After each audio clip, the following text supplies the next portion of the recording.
reasonably promptly, given we've got quite a canter through. So welcome everyone.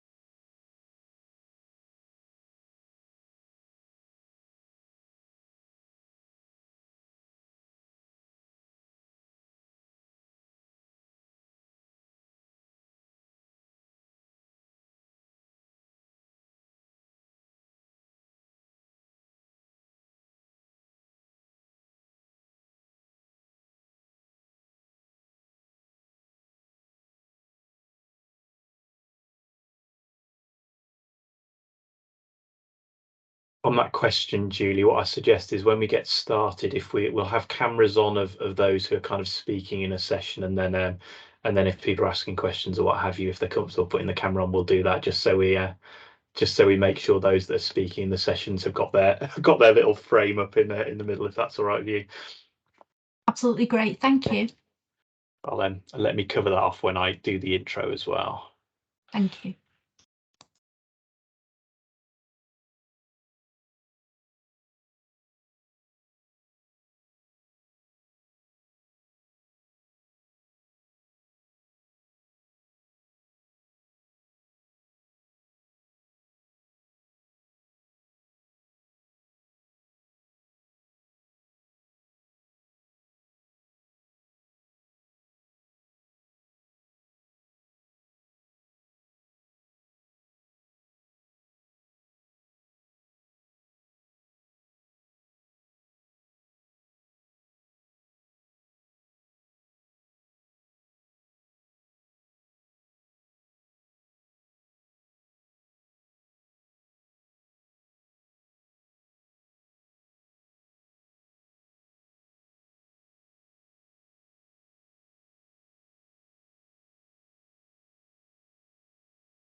Hi everyone. I'm going to give it 30 seconds to kind of let people in who are in the lobby.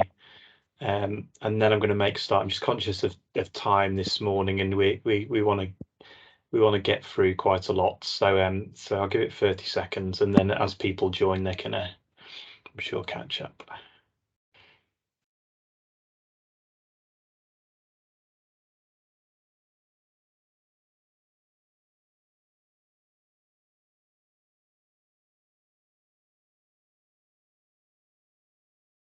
Okay, let's make a start then. So Sam, I'm sure some people will join us over the next few minutes, as is the way with Teams meetings. So apologies for the beeping in the background. Thank you all for joining. So we've got an hour and a half together this morning, and what we want to do is a session with those who are new to NHS finance, or those who aren't quite so familiar with what's going on around finance development, and a quick run through to kind of let everyone know all of the things that are going on, all of the opportunities we have available for people, and just kind of give everyone a bit of briefing about what's available, so you know what's out there, and then you can kind of dig into what might be useful for you, and you've just got a sense of what's going on. One of the benefits of working in NHS finance is it's quite a big family. It's spread all around England and beyond, indeed. And there's loads of development opportunities, programs, networks, and particularly that networks piece of loads of opportunities for people to get involved in things they're interested in, and things that they're passionate about, or things they want to kind of work with other like-minded people to develop the function or work through. So loads of opportunities hopefully you'll see today, and I think something for everyone. Attendees, how we'll run the session is hopefully you'll have the agenda. You'll see we're running through quite a number of areas. So you've got a number of speakers today. What I will ask is if you've got questions, if you wouldn't mind putting them in the chat box. And if we've got time in sessions, we'll come to some of those questions. But if not, we'll have them there to follow up with individuals directly after the meeting as well. And if we have time in the sessions as we go, I'll ask people to put hands up and ask questions. But I'm conscious we're quite tight for time, so apologies if we don't get to your questions in the session, but we will pick them up afterwards. And what I'll ask is if we could have cameras on when people are kind of speaking or leading a session, that would be helpful. And if you ask a question at some point, if you are comfortable putting your camera on, then please do so. We've got a bit of an opportunity, I hope, midway through to have a quick 5 minutes to stretch the legs and a bit of a comfort break. But we'll see how the agenda goes through. Just a couple of things I wanted to cover. And let me start just taking you through a couple of slides. And doing the thing I should have done about 3 minutes ago, which is introduce myself. So I'm Peter Ridley. I'm the Deputy Chief Finance Officer of the NHS England national team. And I have the privilege of sitting on the Finance Leadership Council, which oversees the One NHS Finance programme. Just to give you a little bit of background on this, this started, I guess it's 3 years ago now, it might even be slightly longer, as a nationwide conversation where we went out to everyone working in NHS finance and asked them to tell us what are their challenges, how do they feel about the finance function, what could we collectively do better.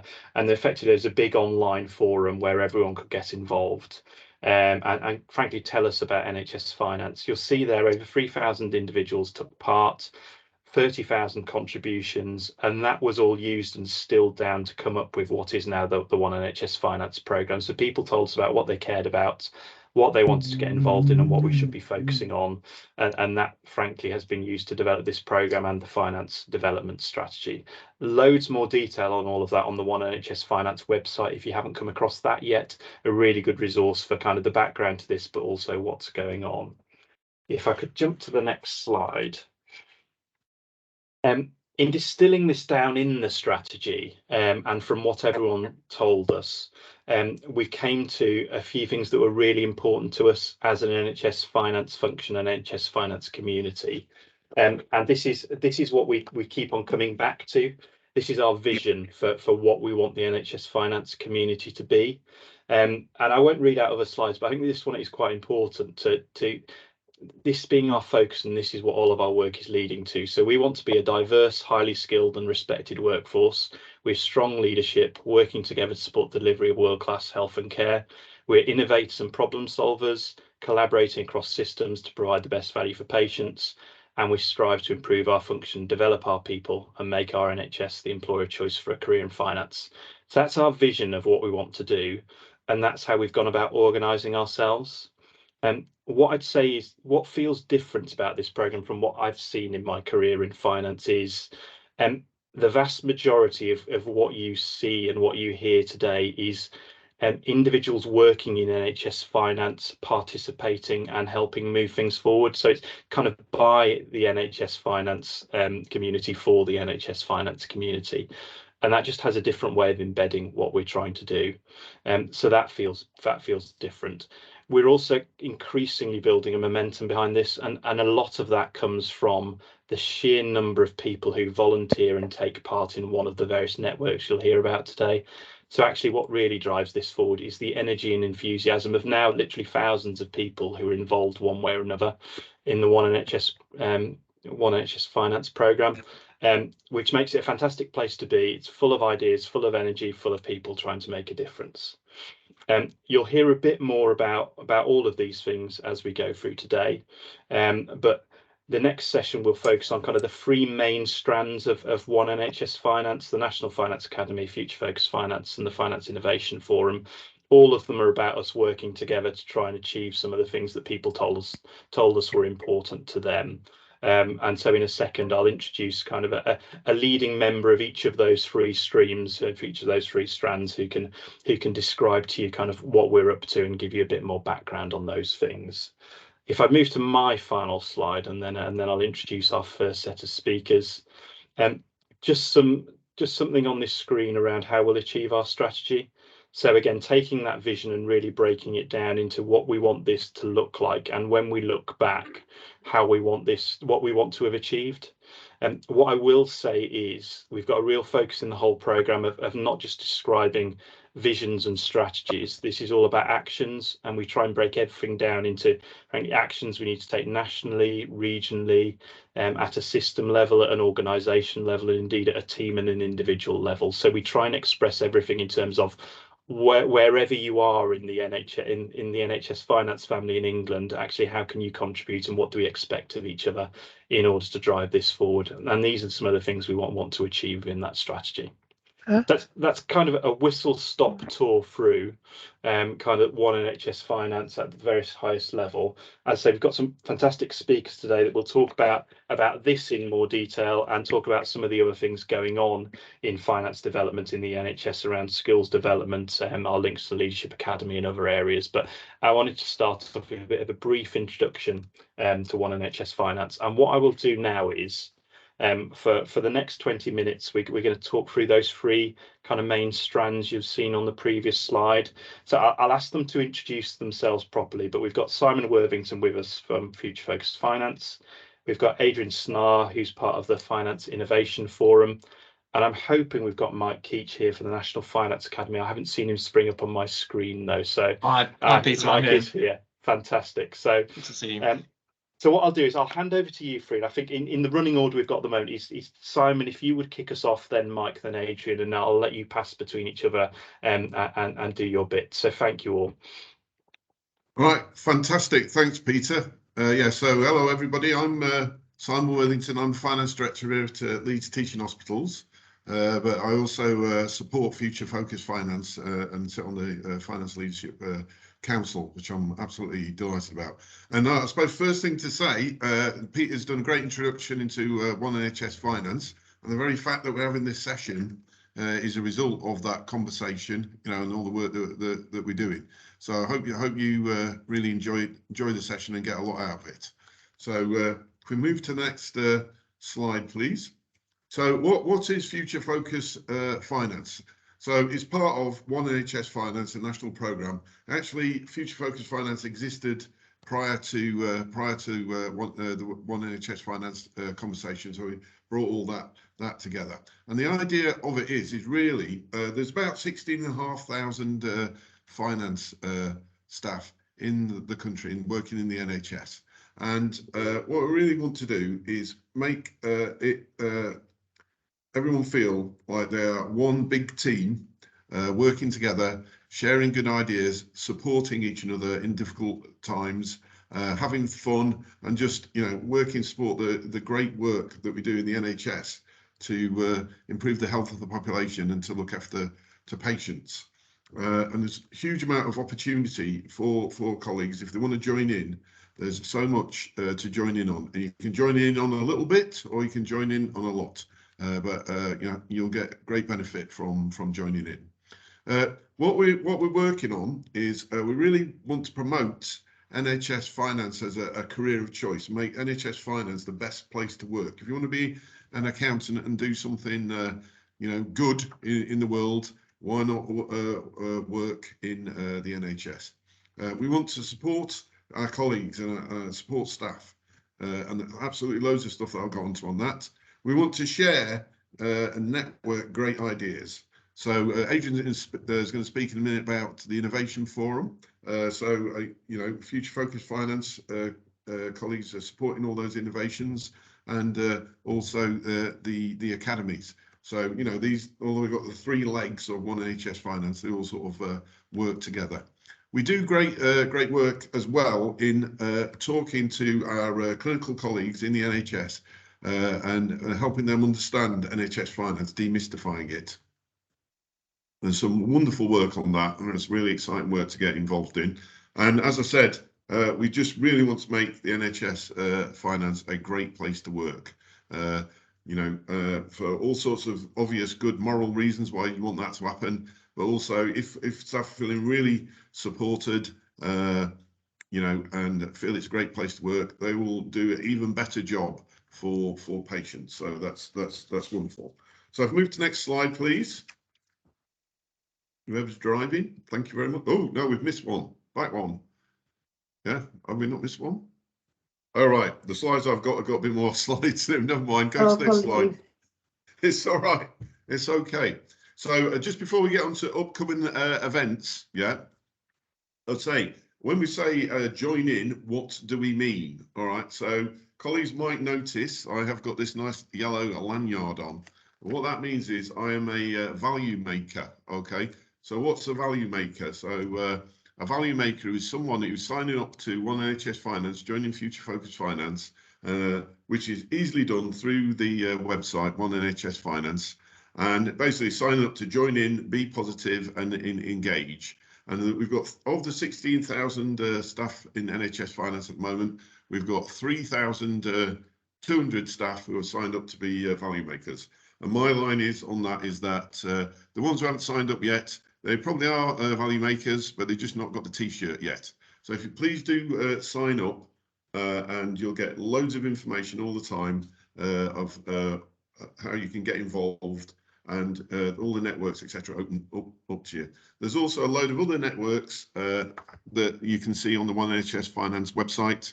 Another one that I'll mention is the what we call FACE network, which is the Clinical Education Finance Clinical Educator Network. That's another really good one. There's health and wellbeing supporters, diversity ambassadors, all sorts of things. So please do get involved. Right now, there are some really great events that we run. So on the 15th of November, there's the annual Value Maker Conference, which is free to join. I think we're full up in in the reality space, but in the virtual space, there's unlimited ability to join in. So please do get to that for the full event, or some of it if you can. We've got a demystifying NHS finance event on the 16th, managing stress and building resilience on the 23rd, and creating positive team dynamics. And these are all the things we're running nationally. There is also within the local networks, each region's got a network. Most organisations have got value maker groups and networks. There'll be loads of things happening locally as well.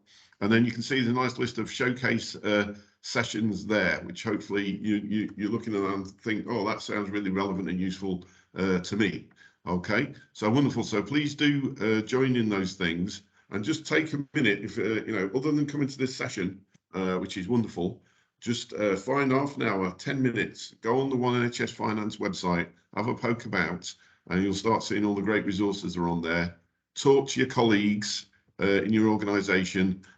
Is anybody a value maker? How do I join in? Okay, and I really encourage you to do that. All right, so thanks a lot. I'll stop there.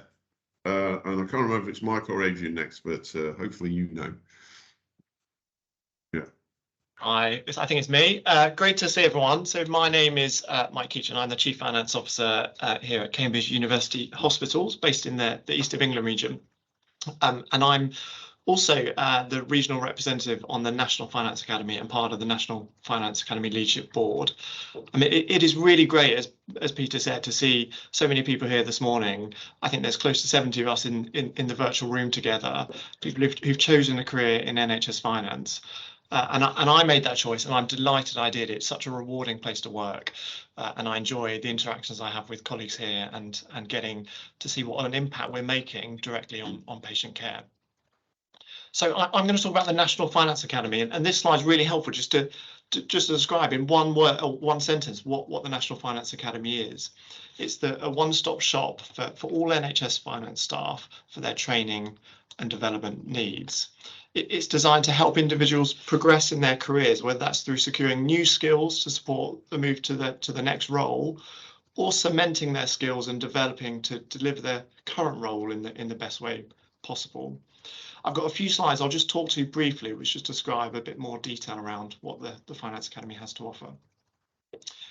Great. So this is another excellent slide that just summarises. I didn't make these slides, so I can say that it's a really good summary of what the programme has on offer. So core to the National Finance Academy is a suite of development programmes, and I'll come to those in a bit that will describe what's on offer at different levels across NHS finance. We've got the sponsorship program aimed at high-performing finance staff from underrepresented groups in particular, helping those individuals and supporting them in their career within NHS finance. We're developing a national finance curriculum. We hope to launch that this winter. That will be an online tool available to people to develop their skills and understand what they should be trying to achieve within their role. We've got positive action programs like breaking diversity barriers, aimed at finance staff with protected characteristics, particularly that program at bands 7 to 8B, to help accelerate within their careers. We've got the National Finance Leaders Talent Pool. I'll come on to that later to describe briefly what that is. And also, really excitingly, we are developing a national talent management strategy. So there is a workshop taking place in just a couple of weeks' time in London, where I'll be joining colleagues from across NHS Finance to think about how we can develop that talent management strategy. Great, so moving on to the next slide, and these start to then set out some of those development programs that are on offer through the National Finance Academy. It's really important, though, to understand that whilst this is a national program, we also seek to deliver locally as well. So the national program is supported through regional finance academies that hopefully, as you within your roles, you find your place within your regional infrastructure as well as the National Finance Academy infrastructure. So I'm not going to talk in much detail to the slides that follow, which set out what's on offer through the development programs, because I think these slides are going to be shared, and it's probably best for people to have a look through at their leisure and think whether or not these programs suit their what they think would help them. Again, really important, each slide will set out a band range. That's not to say that it's designed to not group staff into different bands within these programs, but rather to say, if you're at this level, these are the skills that we think you would really benefit from. So that first slide that we've moved on from was around career shapers at bands 2 to 4. This slide, career developers, band 5 to 6. Those looking to build on their skills, maybe start a role with leadership and start to work more with clinicians. Next slide is career development, career progressor, sorry, bands 7 to 8B. And this is aimed at those staff who are ready to progress into senior roles in particular and want to strengthen certain skills and maybe overcome specific barriers to their current progression. Next slide. Going beyond for targeted at particularly bands 8C and above, this is delivered across 4 regions in the country, and it's looking at those staff who want to further their professional development with a view to career progression in particular. I'm working with someone who's on this programme, and I know that they're finding it really valuable, hearing different stories from colleagues across NHS Finance, developing those skills that are really going to help them in their current role, but also potentially help them progress to something else. Next slide. Accelerate programme targeted at deputy directors of finance or CFOs in particular, who are looking to potentially progress to a CFO role in the future. And next slide, similar, the finance leaders talent pool for those who really do want to become a CFO or director of finance, and a really intensive and supportive programme to help them develop those skills and help them move into those roles. And then finally, I think the first time in-post CFO programme. Now, when I took up my first director of finance job, which was at Milton Keynes Hospital, it was really daunting. I hadn't done it before. I didn't necessarily know what was expected of me, and I didn't have a big network of colleagues who I knew had done that role for some time and could help me. That's what this programme is aimed at doing, providing first time in post CFOs or director of finance with support in their roles. And then final slide, I think. Yeah, so how to get involved. Some of this is around the One NHS Finance programme already that you've heard about. But in particular, that last point there, please think about whether one of those development programmes that I've set out would be of interest. Have a look at the slides when they come through. At the bottom of each of them, it says when the closing dates are. A lot of them open now for the next time next year, but there are some that are currently live. So do take a look and see whether there's something of interest. Thanks so much.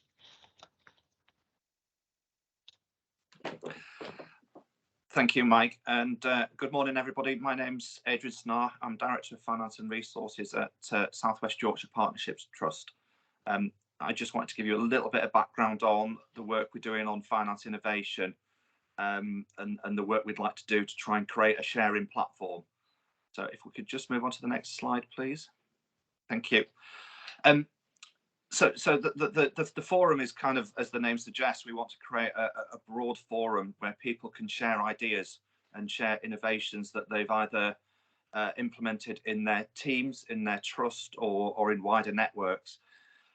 What we've started to do is run a series of cohorts so that we can encourage people to submit their innovations.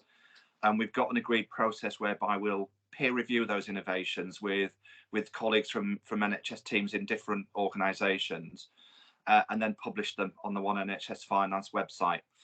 At the outset, Simon mentioned the fantastic work that Future Focus Finance are doing and have been doing for a good few years now. The innovation programme is still relatively new, and what we're trying to do is build that body of interest across the NHS finance function and encourage more people to submit.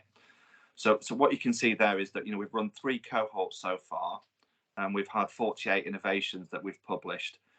We've just closed cohort 4, and we've had another 22 submissions submitted. So we're hoping that we are starting to get some momentum now, that the number of submissions are starting to increase. And we'll keep a rolling programme going of cohorts. And the reason we close them down is just so that we have time to peer review and publish them onto the website. It requires volunteers from across the system. So far we've got 60 volunteers who conduct the peer reviews. So ideally, if the number of innovations submitted continues to increase, we'd like to continue to increase the number of peer reviewers to keep pace with that. So if you have an interest in this area, then please nominate yourself to be a peer reviewer, and I'll say just on the last slide how you can go about doing that. So we want to share good practice. We want to hear about innovation that you and your teams are looking at. But it's more than just the innovation. So if we can just move to the next slide, please. So we want to hear what your challenges are, what your problems are. We want to hear about any ideas you've got to solve some of those problems.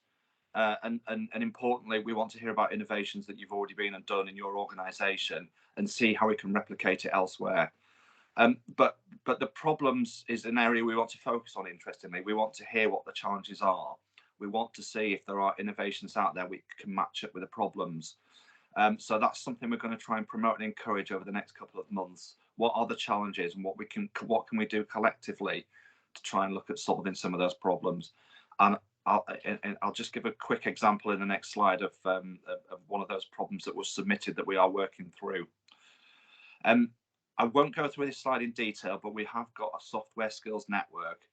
And again, it's a network that you can all get involved in, so you can sign up to that. You can get access to that through the One NHS Finance network. So if you want to join the software skills network, again, just contact the One NHS Finance team and they will provide you with the links to do so. Next slide, please. So just an example of some of the work we've started to do through the forum, where we think it's replicable across multiple organisations at pace and at scale. So one of the problems that was lodged with the team was the fact that organisations have tried to automate the provider finance return that NHS England issue out to the system every month. And part of the challenge was that the NHS England team kept amending the forms, so that automations that individual trusts had put in place then failed because the forms had been amended. So what we've started to do is to work with the NHS England team to make sure that we're all joined up to developing this together, that we can automate as much as possible the completion of those returns and free up staff time for value-added tasks rather than form filling. So you'll start to see some publications coming out on that. You'll start to hopefully see some changes if you work in a NHS trust. And that's just an example of how we can do something at scale and at pace to benefit the whole of the finance function. But as you would expect, we are looking at what innovations are out there in the wider finance community or the wider business community, not just what we're doing in the NHS. So how can we use artificial intelligence? How can we use blockchain? And again, if you are that way inclined and technically minded and want to get involved in some of this work, please do so. We want to make sure that the innovation board has a constant stream of problems, ideas and innovations that we can work through for the benefit of the finance community. Next slide, please. So what we'd like you to do is submit an innovation to the programme, and be bold and be brave about what you do and what your organisation does. We're quite a cautious bunch as finance professionals, but there is a lot of innovation out there and we need people to tell us what that is. We'd like you to sign up to be a peer reviewer. So we've got 60 so far. We'd really like to massively increase the number of peer reviewers we've got. But don't be frightened to share your problems with us, and we may be able to match you up with people who are working on solutions already.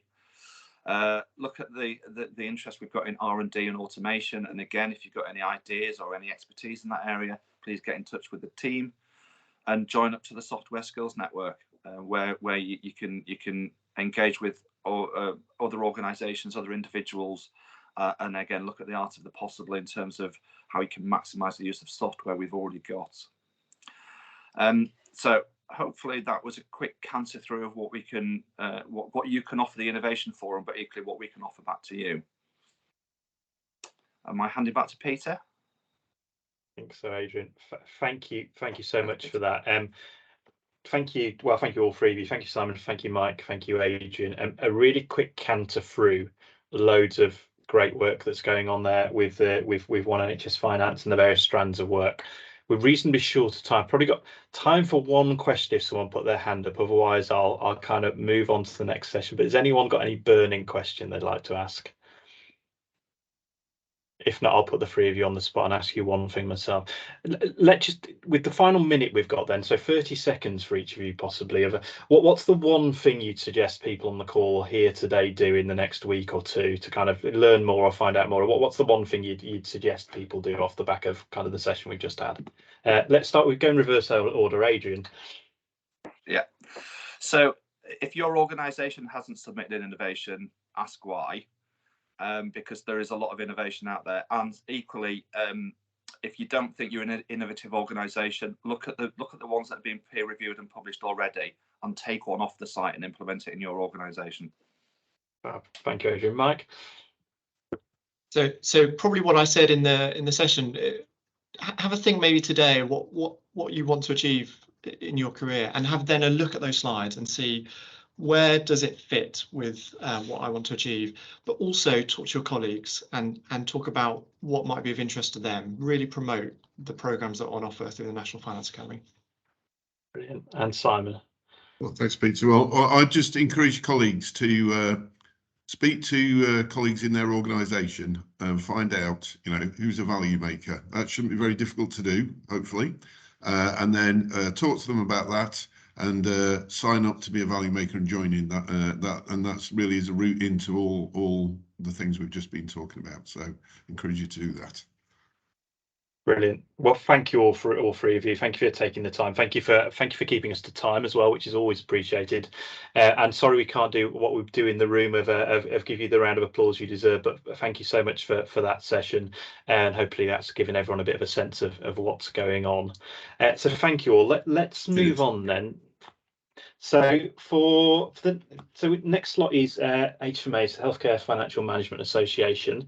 Stephanie, I'll let you introduce yourselves, but we've got about 20 minutes for this session, and you're going to tell us all about HFMA, aren't you? So over to you. I am indeed. Thank you, Peter. Can you hear me okay? I'm just going to present my slide. Bear with me. Let's hope it all works correctly. Present in Teams. Here we go. Let's hope technology works for me today. Hopefully everyone can see the slides. So yes, I'm from HFMA. I'm going to give a bit of an overview of all the wonderful things that HFMA do to support you in your career within NHS Finance. So for those who don't know, HFMA is the Healthcare Financial Management Association. It's the professional body for finance staff working in healthcare. We've been around as an association around 70 years, providing independent support but also guidance to our members and also the wider healthcare community. It's a charitable organisation that promotes the highest professional standards in innovation, in financial management, in governance across the whole UK health economy through both its local and its national networks. The association also analyses and responds to things like national policy, and its aims are to exert influence in shaping the healthcare agenda. We also work with other organisations with shared aims in order to promote financial management and governance, such as One NHS Finance.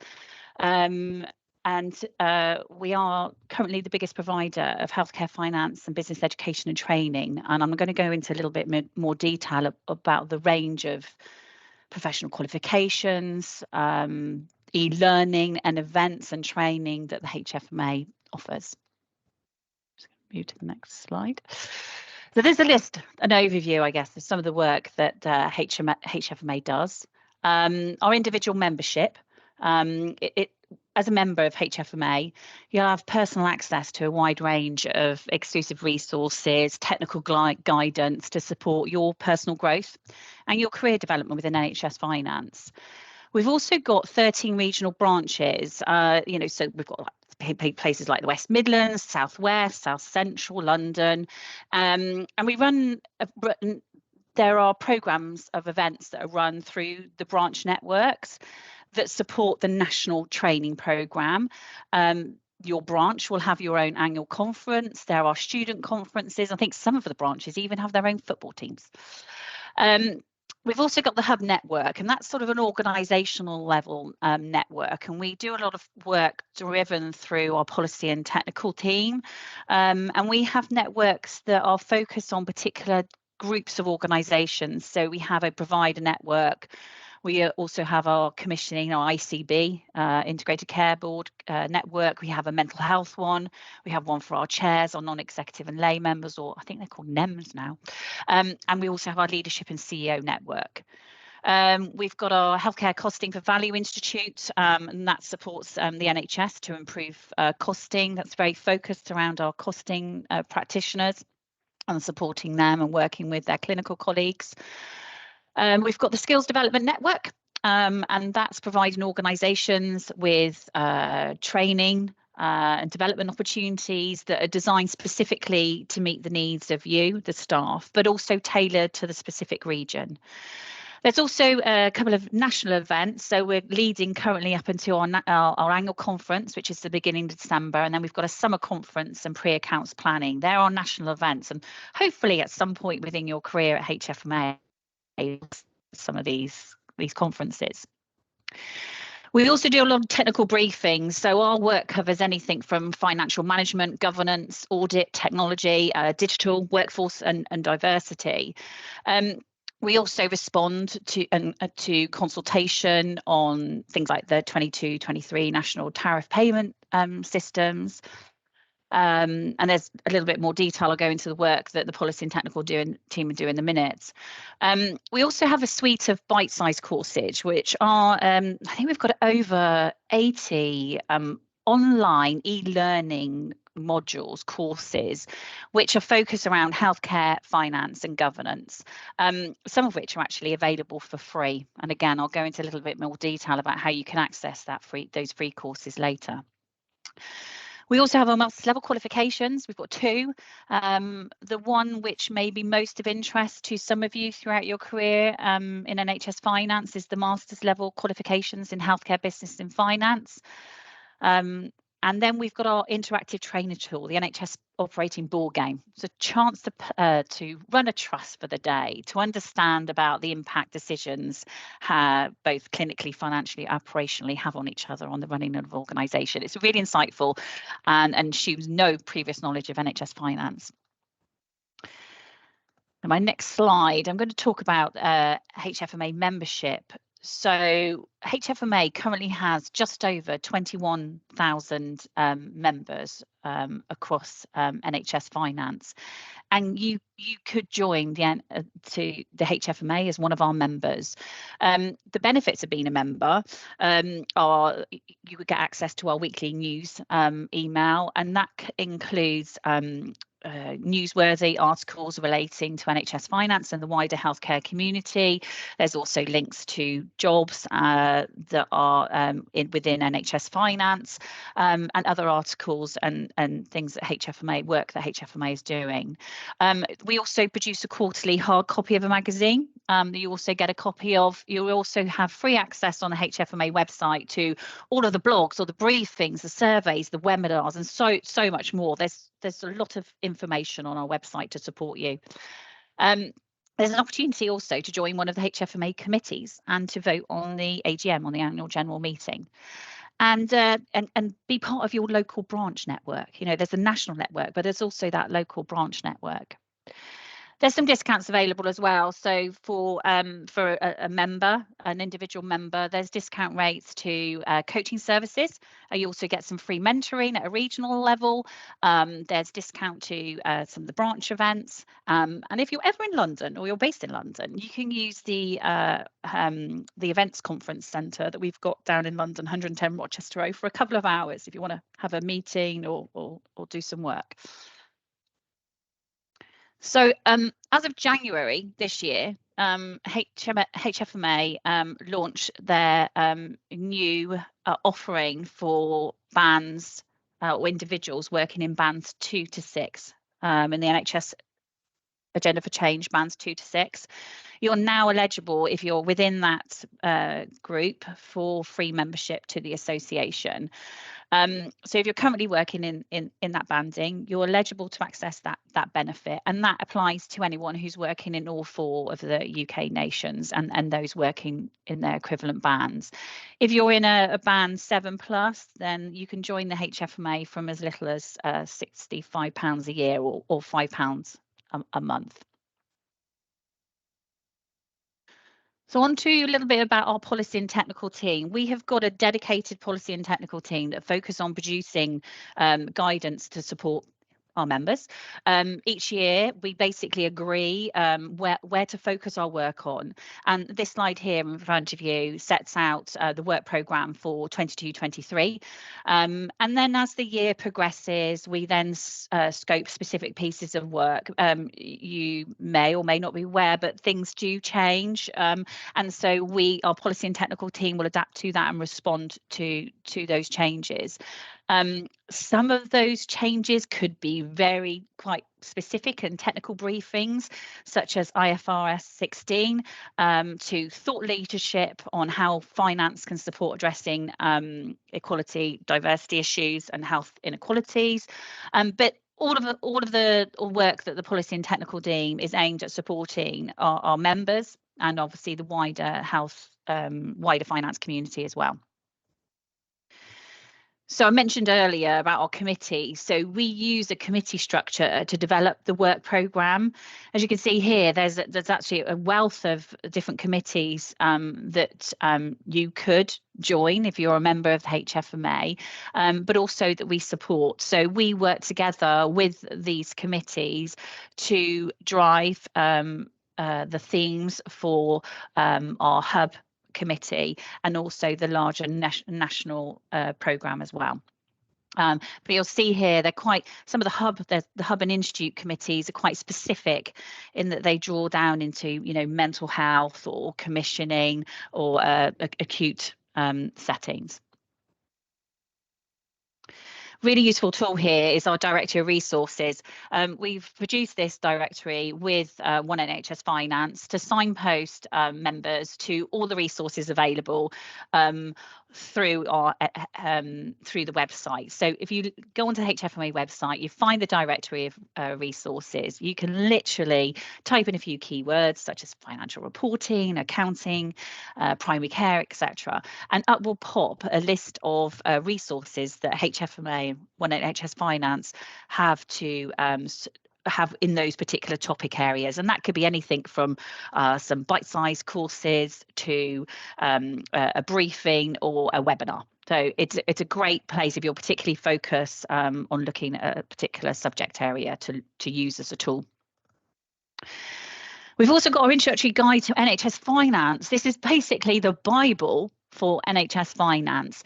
It's in its 13th edition. It's recently been updated, and it was a hard copy of the guide, but this year we went digital, and it's now free and available online for everyone to access. So it teaches, there's a read about anything relating to, who is NHS England, what's an ICS, what's an ICB, what's primary care, so it's a really useful tool, and I recommend anyone who's working in NHS finance to download a copy of the guide. Just moving on to our skills development network. The Skills Development Network provides a comprehensive programme that have been designed in line with the national finance curriculums, and aims to offer development opportunities across all competencies and all levels, which have been mentioned, I think, earlier in some of the presentations. So there's something for everyone, ensuring access to technical skills, personal competencies, and behavioural characteristics needed at the different stages in your career. We work closely with our skills development network leads across all of the organisations to develop and review the programmes that are being delivered to ensure every year that they meet the needs of the NHS. And I think through the 3 regions that HFMA specifically runs, I think it's around 130 events per year across all the regions. So it's worth finding out within your organisation who is your SDN lead, and having a chat with them about the programme that's on offer that you can possibly get access to. Just going back to the branches, there are 13 of them. So depending on what region you're in, these are the branches that are available. They complement regional specific training programs and issues. They have events as well that are run at a branch level, and they always have an annual conference as well. And I think we've got East Midlands running in in this month actually. So there's an East Midlands branch, their annual branch conference running soon, and the rest of them will be running throughout 2023. Just onto our bite size now. So I mentioned earlier, HFMA have got around 80 online courses, and they cover subject levels such as financial accounting and management, governance, budgeting, costing and value, management and leadership, and structure and financial flows within the NHS. All of the courses are CPD accredited as well, and there are a variety of different levels of courses. So we've got some short courses that assume no previous knowledge of NHS finance before, whether you're someone who's new to NHS or new to finance within the NHS, or even not even working in finance within an NHS role. These courses are perfect as an introduction to those topics I just mentioned. We've then got our intermediate level courses, and they are at sort of an undergraduate level and an advanced level at level 7 master's level. They will assume some knowledge, and there's more self-study involved, going away into your organisation, doing a little bit of research and finding out more. Some of the finance academies are using the bite-sized courses for the curriculum. You can access those courses online through the HFMA website. Some organisations subscribe to the bite-sized courses, so it's worth again speaking to your SDN, your DDoF or your DOF about whether or not your organisation has a subscription to these courses. But also some of them are actually available for free. So there is a suite of management skills and governance courses, and there's a few finance ones that you can access through the NHS England's ESR platform and also the Health Education's ELFH platform. They're obviously accessible 24/7, and really importantly, they are regularly updated to reflect any changes. So they've gone through a few few updates recently. You also get your certificate of completion at the end of it. You can build up these courses as well if you want to gain an award in healthcare finance, or even go on to gain a full MBA if you so wish. And that leads me nicely onto my next slide, which talks about the HFMA qualifications. HFMA offer a range of online qualifications in healthcare, business and finance, and our content is delivered through HFMA's Academy Online Study Centre. It's being written by healthcare experts, and most of our tutors have worked for the health service as directors and CEOs. There are two different routes that you can take for this. So there's the self-study route, where you complete a number of our intermediate level courses, and most of them, as I say, are available for free. And then you can complete the associated assessment that goes along with that, and you'll gain an intermediate diploma in healthcare, business and finance. Your other possible way to gain a qualification as well is our tutor-led route. So you can join one of our cohorts, and we've just had our first cohort of this year in September, actually October, and this is our master's level qualification in healthcare, business and finance, and we've got our next intake running in March. You've got modules to choose from. It's all self-study, but there's a tutor to support you with your study. There's live sessions for you to join, and you can choose from a number of, I think, 6 or 7 modules. Making finance work in the NHS. There's one around creating and delivering value in healthcare. And then we've got one around managing the healthcare business. And if you wish to, you could go on to our partner university, which is the University of Northampton, to complete an executive MBA. So our qualifications are a route to that executive MBA. And then just finally, I mentioned this earlier, that we've got the NHS operating board game.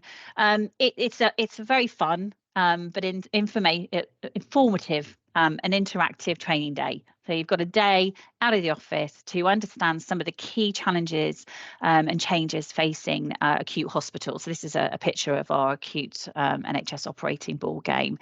It allows you as a participant to understand how acute provider earns its income, how it spends, where it spends its money, and it illustrates in quite a practical way the impact that operational decisions have on the financial position of an organisation, on the clinical position and the clinical decisions that are making. So how those all interact. It's, as I say, it's a really interactive tool, and it will teach you. We adapt the game to the audience, but we've delivered it to groups of graduate trainees, to non-executive directors, to matrons and clinicians. So a real wide range of audiences to play this game, and it can be adapted to that audience. We're currently in the process also of updating our integrated health and social care game, which looks at that system-wide way of working and the different organisations that play part of it. So that is me and HFMA, a very quick overview of all the work that HFMA, well, I should say all of it, probably some of the work that HFMA do. And if you'd like to find out any further information, there's a telephone number on there, my contact details, and also the membership email address, or just take some time to go onto the HFMA website and just have an explore and see what's there to support you with your career and your professional development. Thank you. Brilliant. Thank you, Stephanie. Again, a fairly rapid canter through everything that HFMA does. I was there. Thank you for keeping us to time. So that's great. And we'll be sharing all of the slides today, just to tell people I'm recording the session as well. So you may not scribble down all of the resources and opportunities available for HFMA there, but you'll receive all of that afterwards as well. But again, really encourage people to get involved with HFMA, and particularly now with that free membership offer from bands 2 to 6, that's really opened things up. And that was announced only last December, wasn't it? But actually, it was, loads of new membership that way, which is brilliant. I think we've got over 3,500 members now sitting within the bands 2 to 6, which is absolutely fantastic in that short period of time. So we'd love to have some more people joining the HFMA. Fab. Thank you, Stephanie. Thank you so much for joining us today. Hopefully Pleasure. everyone got something out of that. What we're going to do is we are going to have the briefest of comfort breaks now. If I could ask people to be back in 4 minutes, not very long, but it might let you have time to boil the kettle. But if we rejoin at 10:55, and then we've got a couple more sessions. So thank you all, and we'll speak again very shortly.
Right. Thank you all. I probably didn't even give you quite 4 minutes there, but hopefully I gave you a little bit of time to stretch or do whatever you needed to do. And we'll carry on now. And next up, we're going to talk about the Leadership Academy. We've got Jill with us. I'll let you introduce yourself, but we've got about 50 minutes. It's the common theme this morning. We're having fairly rapid canters through the various things available to people. But with no further ado, Jill, should I hand over to you and let you take us through your presentation? That's absolutely fine. Can you hear me? Yeah, can hear you, can see the slides. It's all good. Fantastic, thank you. Yeah, just a quick introduction. So my name's Jill Rook. I am the head of leadership programs at the NHS Leadership Academy, and I just joined you during the last presentation, and I'm going to apologise. Mine is also quite a canter through a number of offers that we have from the Leadership Academy. We've been around about 10 years. We're funded by the NHS for the NHS, and we have a wide variety of leadership and management development offers for every level of staff within the NHS. These are generic leadership and management offers, so not specifically for finance staff, but what we find is that the multi-professional cohorts that we run is a really great networking experience as well. It's a real added value to our programs. And just as a very quick overview, we've had around about 197,000 people from the NHS go through our programs, the vast majority on our online online program, but you know, we're now at that stage where we're very much recognised, and our programme qualifications, our accredited programmes, are becoming real currency within the NHS. So just to put a little bit of context around it. I'm going to do a quick canter through our programmes. If you can, yeah, thank you. Next slide. These are some of the programmes that we offer.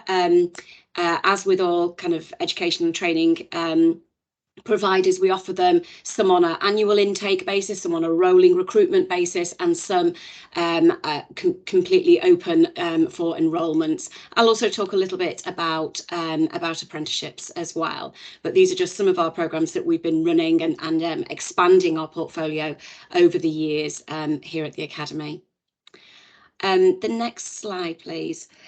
So our Edward Jenner programme, this is the programme that is our most prolific in terms of numbers.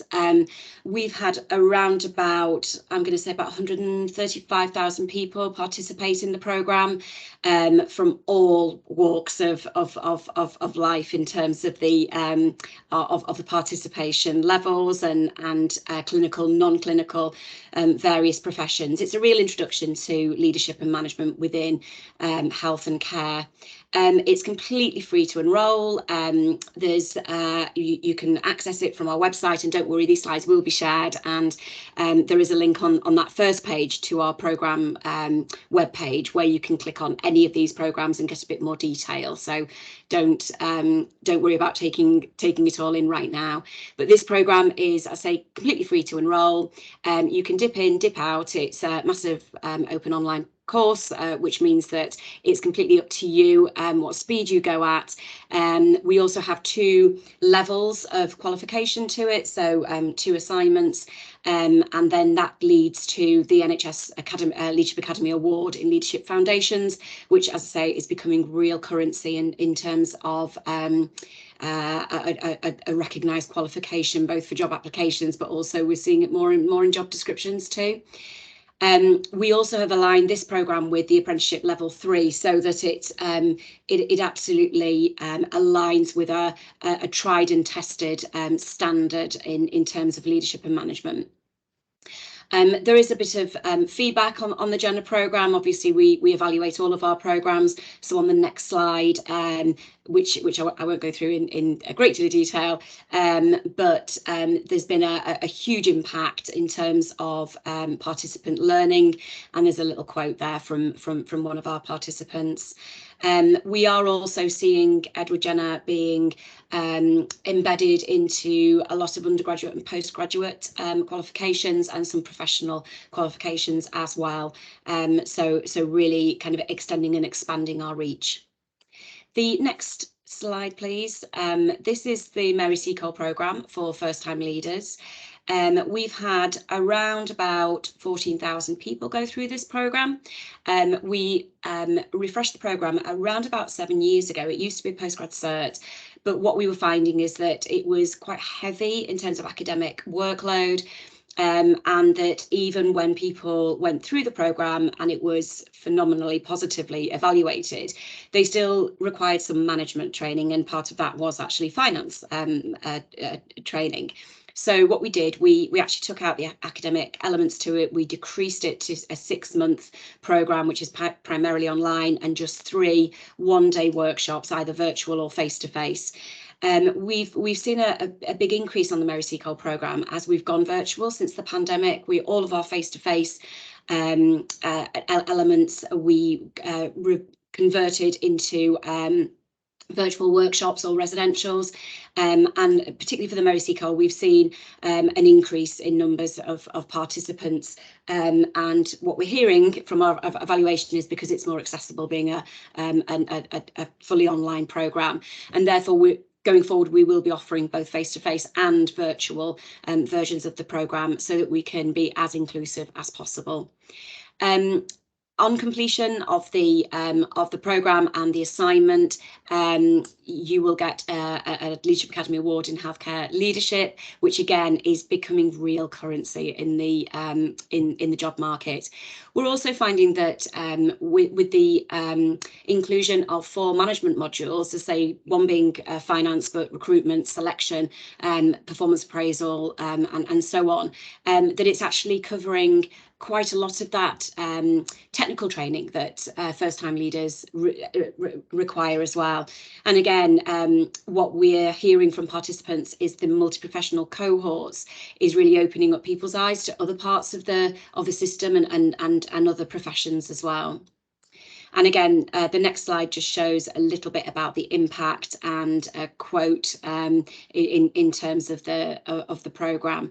I say this is for first-time leaders, but a very, very open, shall we say, eligibility criteria. We want to open this programme up as much as possible.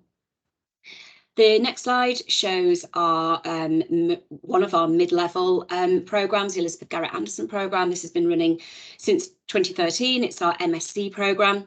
As with most masters, it is a part-time 24-month programme. It is academic. It's run by 2 universities, the University of Birmingham and the University of Manchester, but we are actually going to be opening up this programme through the apprenticeship route and hopefully getting more academic training providers to deliver this programme so that we can widen the access even more. We've had around 3,500 people graduate from the programme, which makes it the largest programme of its kind in Europe in terms of the longevity of the programme and the successful completion rate. At the moment, the cost is £6,000, which we subsidise, which makes it a really a good value for money offer. We are heavily oversubscribed for the programme as well, so hence we're trying to accelerate that apprenticeship model so that we can utilise the very underutilised apprenticeship levy of the NHS. But currently we have just gone out, we've just closed the recruitment window for the Anderson programme for the next round, but again hoping to open up much more in terms of apprenticeships over the next sort of 6 to 12 months. And again, the next slide shows some of the impact of that programme and another quote. We also ask on the Anderson programme for the dissertation to be a tangible, measurable impact dissertation, so we can really measure the positive impact that our participants are having on the NHS, and that's just one example there that we've pulled out in terms of a financial benefit.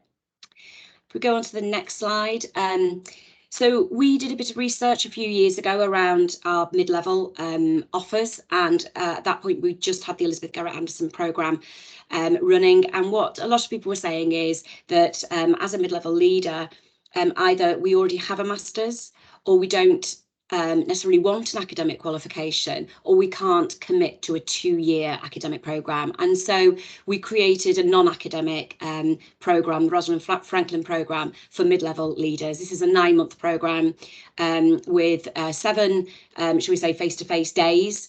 And of course, since the pandemic, we have been running this virtually as well, and we will continue to do that as a route. We've had around about, I think now about 1,800 people through the programme. We only created the programme in 2018, I think the first cohort started 2018, 2019, and we had a big pause during the pandemic, so hence less people on this programme, but it is hugely popular. This is run on a rolling basis, just like the Mary Seacole programme. So if you go onto our website, there will be cohorts open for this programme to join immediately.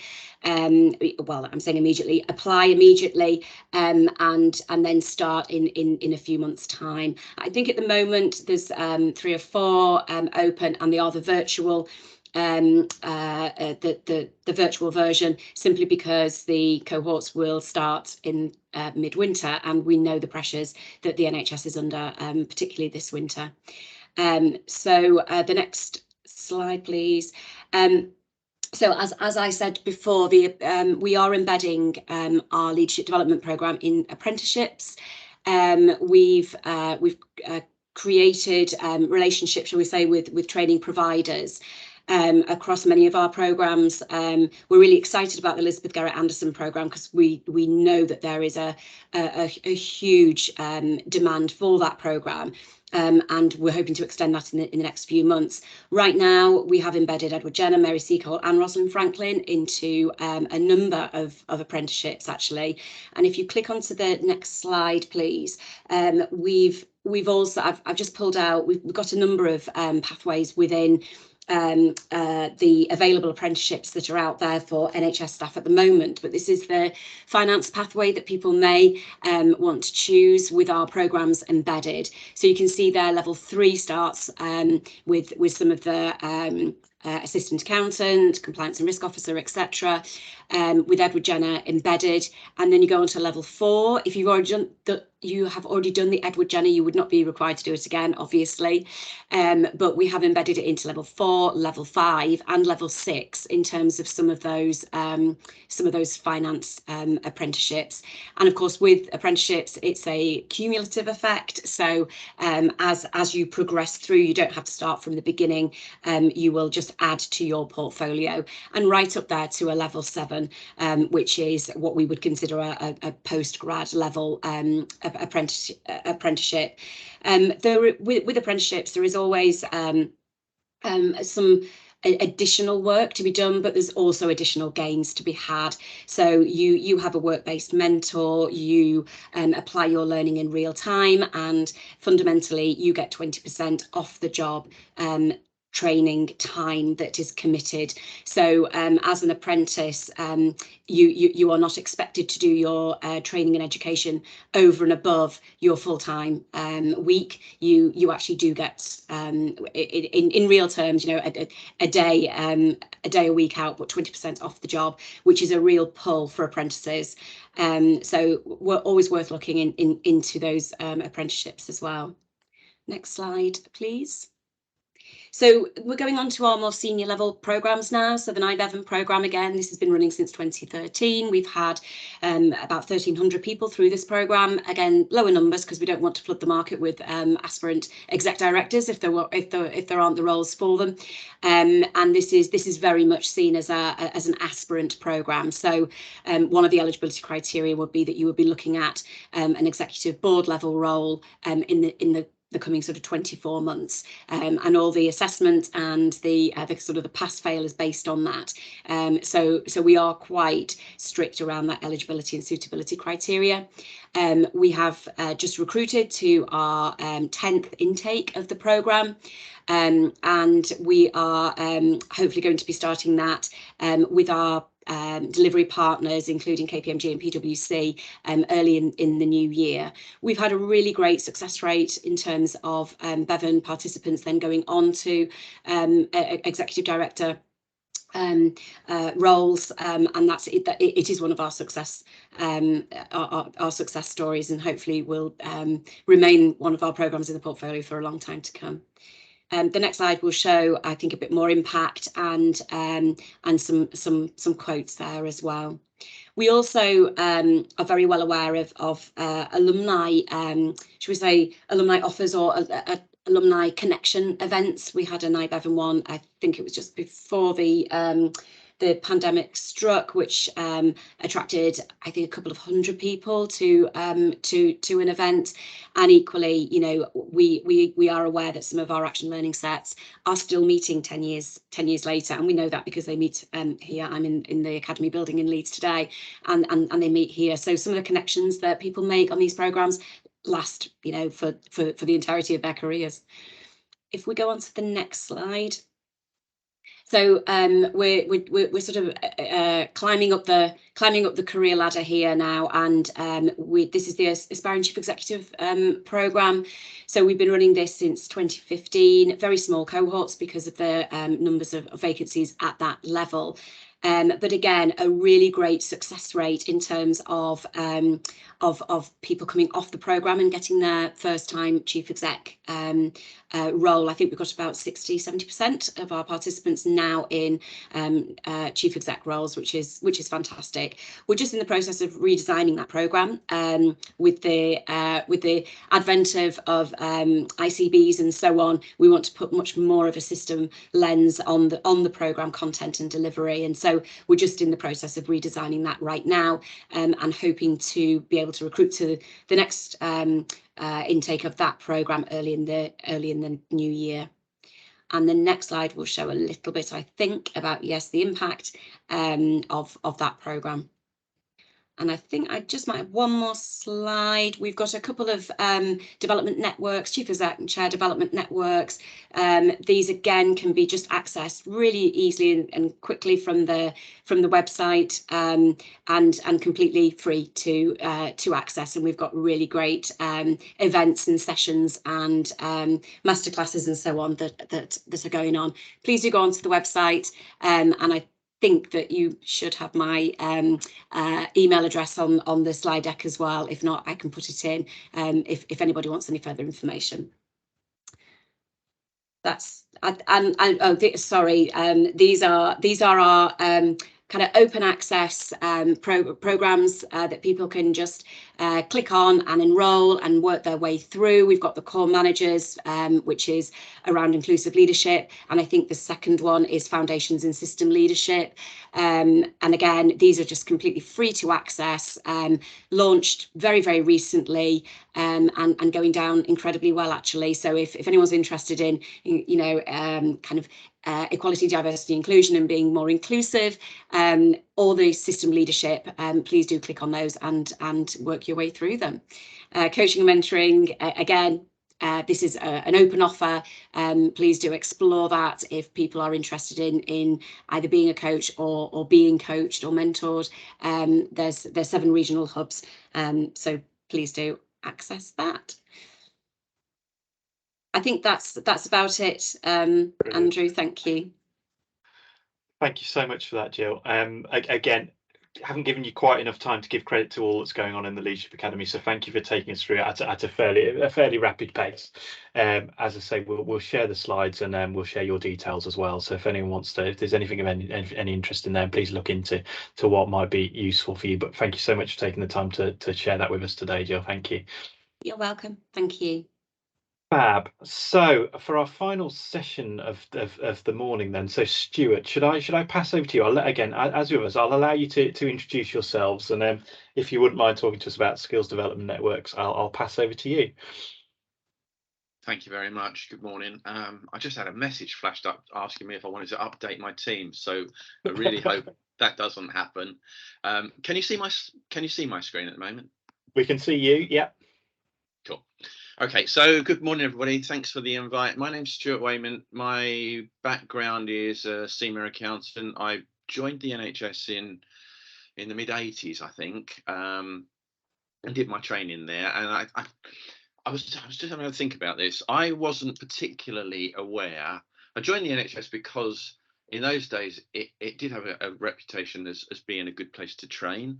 I think that's got better, but I don't recall being particularly aware of all of the offerings that we have and are now available to. So hopefully the fact that people are on this call will address some of that. I was given a brief to talk about the Skills Development Network. I've taken that as a fairly liberal brief to talk about a bit about how we do it in the southeast. Hopefully I'll touch on how it's the same pretty much everywhere else, but I'm going to probably repeat a couple of slides as well that I've seen earlier on. But for me, there feels like there's still quite a bit of confusion as to all of the offerings and how they all piece together. So I'm going to repeat some stuff that certainly that I saw in Peter's opening, but hopefully it will help it to sort of come together into a picture that kind of pulls everything together. So I think you've seen a slightly different version of this slide. Sorry, Stuart, I'm not sure we've got your slides on the screen. Actually, we can see you, but I for one can't see your slides. Okay, let me pop back and press that share button again, then see if that. Joy of Teams, yeah.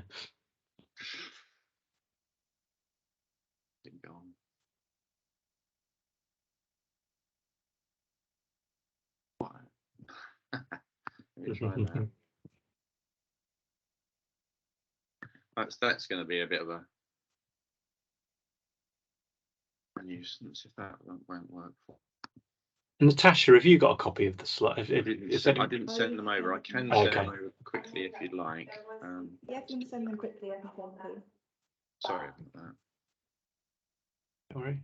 Get a shot of that. Get rid of that. I was planning to try and keep this so well to time as well. And everybody else managed, didn't they? I wouldn't worry too much. So what we've done, I'll talk while I'm sending them over a bit, and then hopefully we can get them up and running. So Peter shared a slide earlier on which showed 3 strands of One NHS Finance. We in the southeast have created a regional finance academy, which was intended to deliver what the National Finance Academy asked us to deliver. But there's very much a thing about a local finance academy delivering what the National Finance Academy asks us to do, but with a regional flavour. So let me just add this to the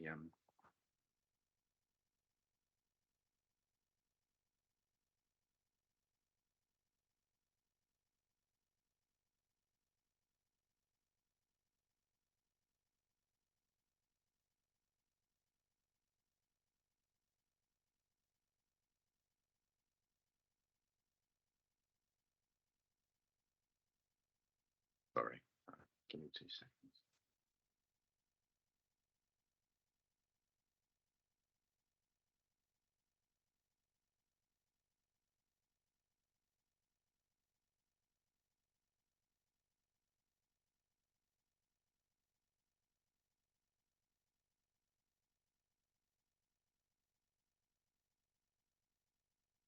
Hopefully, Natasha, that should be you. I'll talk to it from here, and then perhaps we can catch up as we go. So, so skills development as a brand has been around for a long time. We started calling it skills development. It originally was finance skills development, but we've brought into the sort of phrase some other disciplines recently. So we've added, in most regions, we've added a procurement skills development and an informatics or a data health skills development. So we've got a skills development overall umbrella brand, which for the purposes of today, probably I just need to talk about the finance skills bit. We created a local academy, which we had a vision which was going to be about largely about equity across the patches.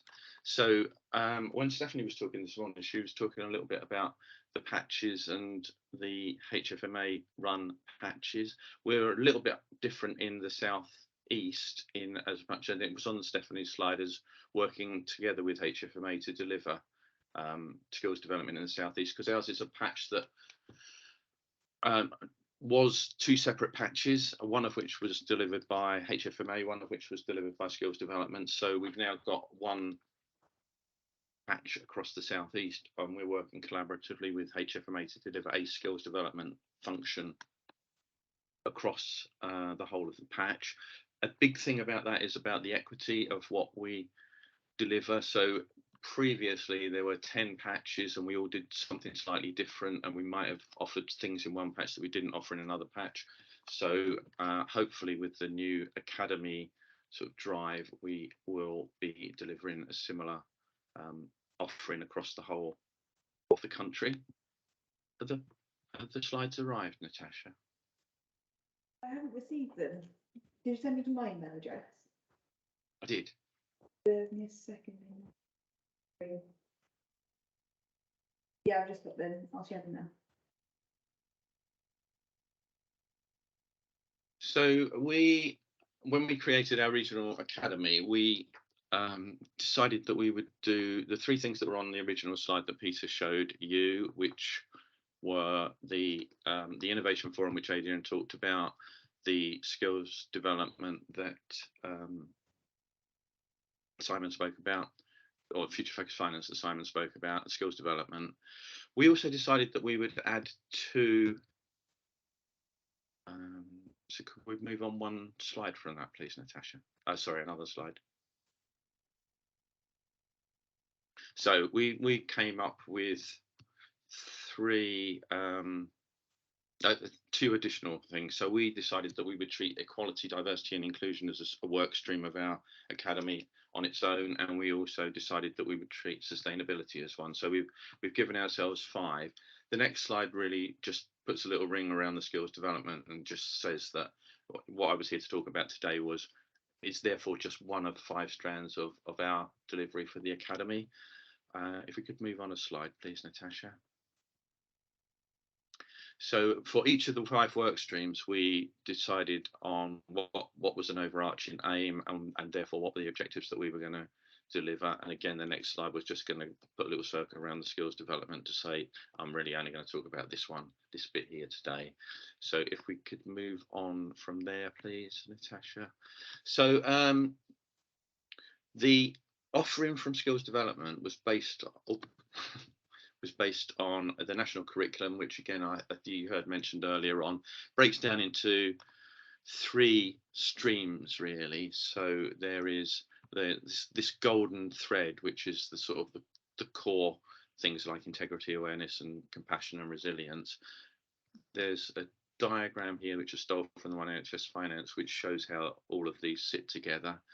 The next set of competencies were the core competencies. So these were things that probably relate to everybody in finance, behavioural type skills. So we tried to put together a programme that delivered those. If you could move on to the next slide, please, Natasha.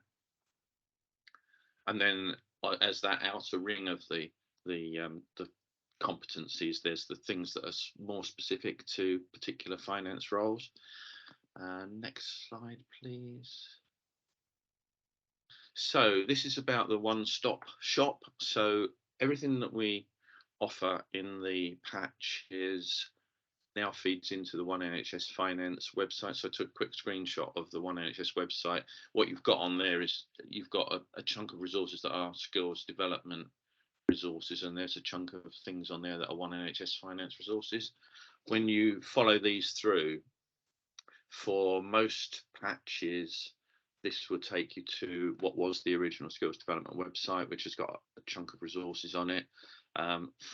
For ours, and possibly for the one in the West Midlands, which was another patch that blended 2 together, this will take you to wherever you can book events. So you will see the whole suite of events that you can get access to, and then an opportunity to book them. But the core thing is this is a one-stop place where you can get to and you can see the activities that we've got going on. Next slide. So this is a sort of, I didn't want to put on the slides what we actually offer in the Southeast, because it will be slightly different depending where you are, but they will all be based on that curriculum. There'll be a range of the technical and the softer skills stuff.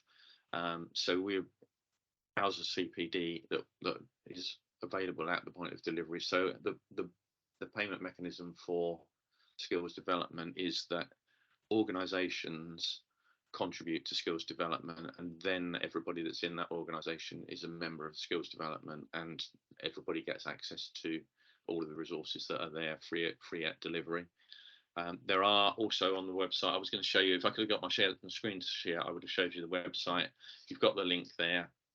On the website there will be a host of other resources. So we've got a number of online learning activities. There's the top tips document, and there's a library which links you to other resources. I think that probably would have been my last slide. Oh, I've used this for a different topic as well. So I've signposted to other ways that you can get resource, such as your professional bodies, that kind of stuff. Sorry, this is a little bit, I feel a little bit scrappy now because it's thrown me completely not having the slides of my own. There's my contact details. I'm kind of a couple of minutes ahead of where I was going to be, so mine really was a gallop through. Happy to share the slides obviously with people, and obviously there's a couple of minutes if well, Peter, you're doing questions or That's brilliant. Thank you, Stuart, and thank you for sticking. Sorry. Thank you for sticking with it. So again, loads in there. We've quite purposefully gone through it, quite a lick through all of the areas, just to give you a sense of what's out there and what's available. And sorry, it's meant we haven't really had time for questions as we've gone, but to Gillian's point in the chat there, actually there's so much around, isn't there? And it's really hard to navigate your way. So this was just one of our ways of trying to describe to people the various different things that are out there that you can access. And hopefully you've seen that there is an interaction between them and they are complementary, but there is an awful lot out there. So we will share all of the slides. And thank you again, Stuart, for taking us through the skills development piece. And we thought we'd use one of the areas. So we focused on the southeast, but actually each of the regions of England have got a similar regional academy doing those kind of regional pieces around skills development in the finance function, but now beyond the finance function as well. So thank you for that. What I'm going to do is I'm conscious we're due to finish at 11:30, so let me kind of wrap up a little bit, could I? So first thing, thank you for everyone who's taken the time to attend. I hope you've got something from the kind of the hour and a half we've spent here, and something there that is piqued your interest or something you're going to follow up on. Thank you to all of our speakers who've given their time this morning to kind of talk us through what's going on in their part of the world. So thank you for everyone who's done that. And if I just if we sum up kind of what we've heard today, we've had a lot of really good sessions, haven't we? And what I'm really conscious is you're all doing really tough jobs at the moment. It's really busy, isn't it? We're going through a time where, well, frankly, the wider economy, but the NHS has got financial and operational challenges, hasn't it? And you're all doing really important jobs. And hopefully what you've seen here is there's loads of opportunities out there to look at your development, to look at the skills you might need in the future, and loads of ways of getting involved and networking with people and meeting new people who are kind of going through similar challenges and are working on similar things to you. So hopefully that's been an important morning. We talked first about One NHS Finance, where I think what we said is if you get 10 minutes to spend on the website, we don't think you'll regret it. There's loads of stuff on there. Please get involved, whether that's in development opportunities there, networks you could get involved in on the innovation side, steal with pride and contribute back what you might be doing locally. And through all of that work, there is a golden thread of equality, diversity and inclusion, and indeed an action plan you'll see on the website around what we're doing and what everyone needs to do on equality, diversity and inclusion.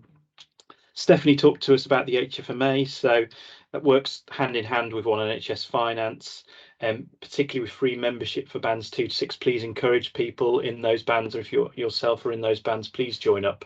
It makes it feel like much more of a mass movement and brings loads of energy to the association.